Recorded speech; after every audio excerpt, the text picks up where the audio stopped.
In today's video, I'm trying out a Mullet Drivetrain on my CX, gravel, however you define it bike. I built this bike up a few years ago with a 1x10 drivetrain.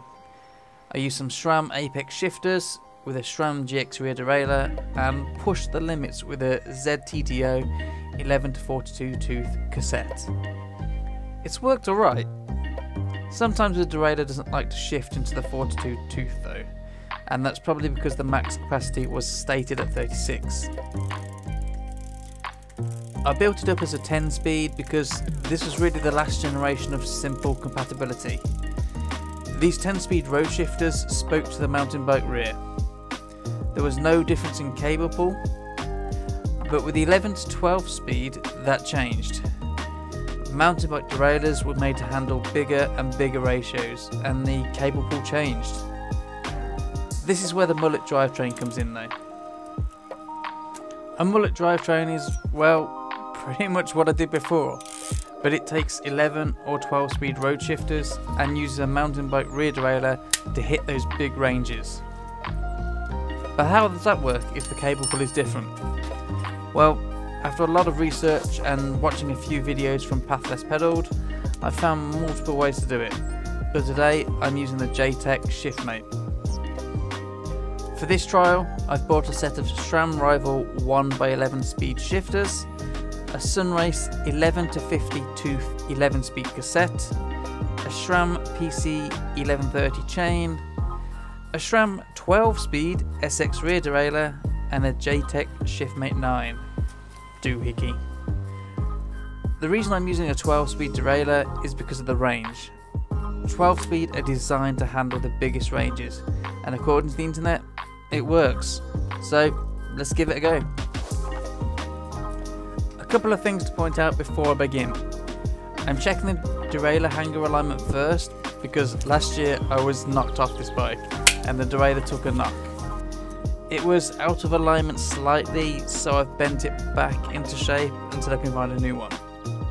Second thing, those big 43C tyres I fitted at the moment have very little clearance under the mini V's, so I'll be swapping those out for some 32C Vittorias.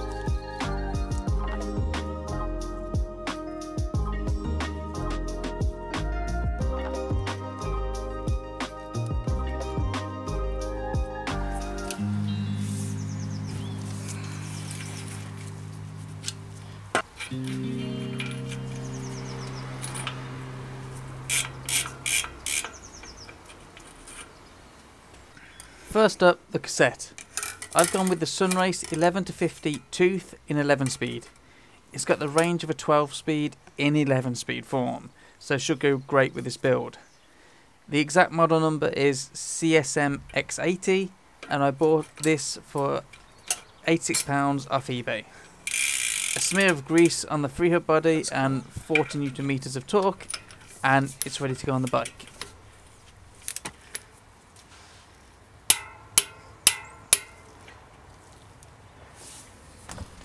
The rear derailleur I'm fitting is a budget 12 speed. It's a SRAM SX mech, and I picked it up used for £30 including the shifter. The SX suited my needs perfectly for this trial. It's cheap, able to handle the 50 tooth range, and has a clutch. Hopefully it works.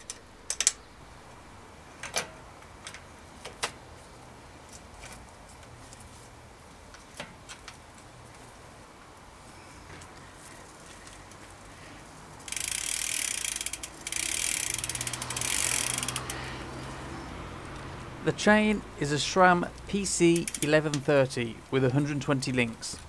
If you're running these big ratios, you've got to make sure you buy a long chain.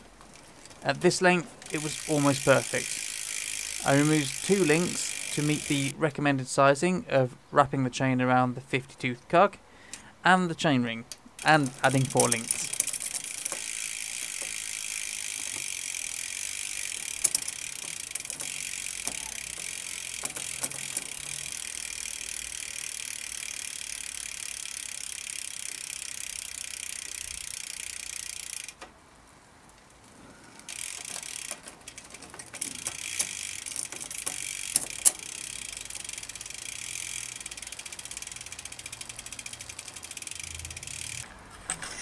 For the shifters, I bought a set of used SRAM Rival 1 11-speed shifters for £100 on eBay.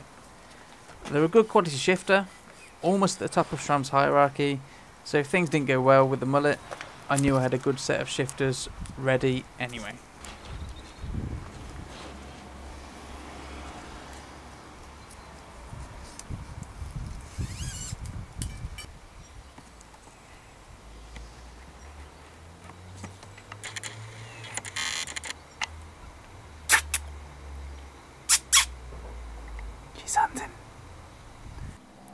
Before I finish off the gears, I'm reconnecting my super clean brakes. For anyone that hasn't seen, I'm running some budget Tektro Mini Vs. Unlike regular V brakes, they do work well with road levers. They increase the stopping power over the Canties I was running before, but do have reduced clearance over the tyre and do lack some adjustability. To get around that, I am fitting some inline adjusters from Avid so I can tweak the cable tension easily when I need to.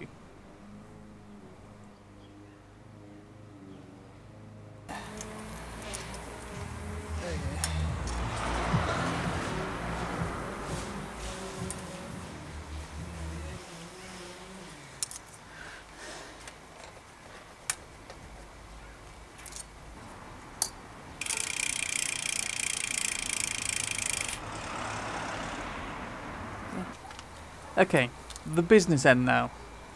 To get the shifters talking to the derailleur properly, we need to correct the cable pull. Fortunately, JTEK make a few different models of Shiftmate to do this.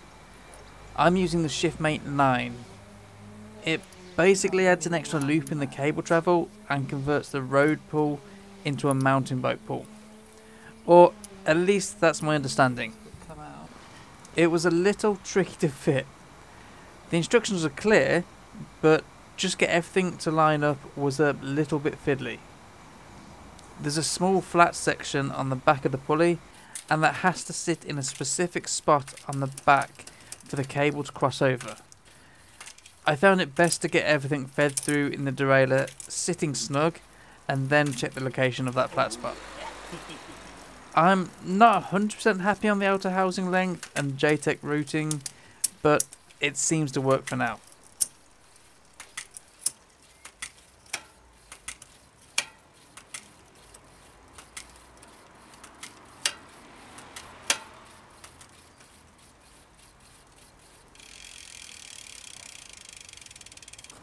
Right.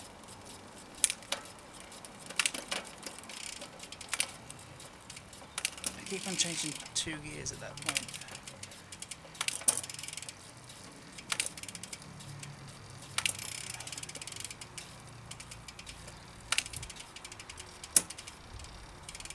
Bumblebee, please note.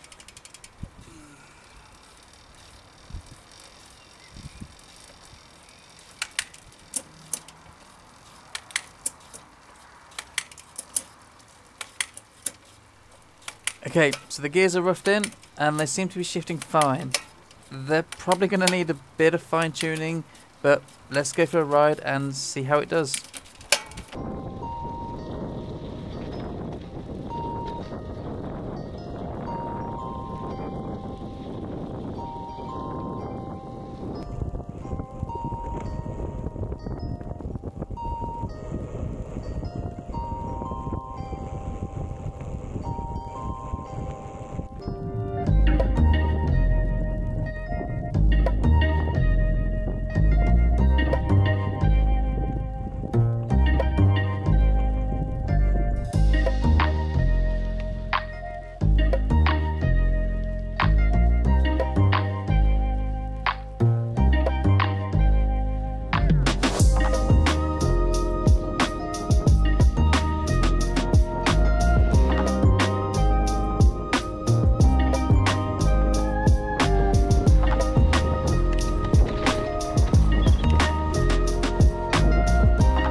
So 15 miles in and the drivetrain definitely needs a bit of tuning. Just a little bit of cable tension has been lost and the gears are a little slow.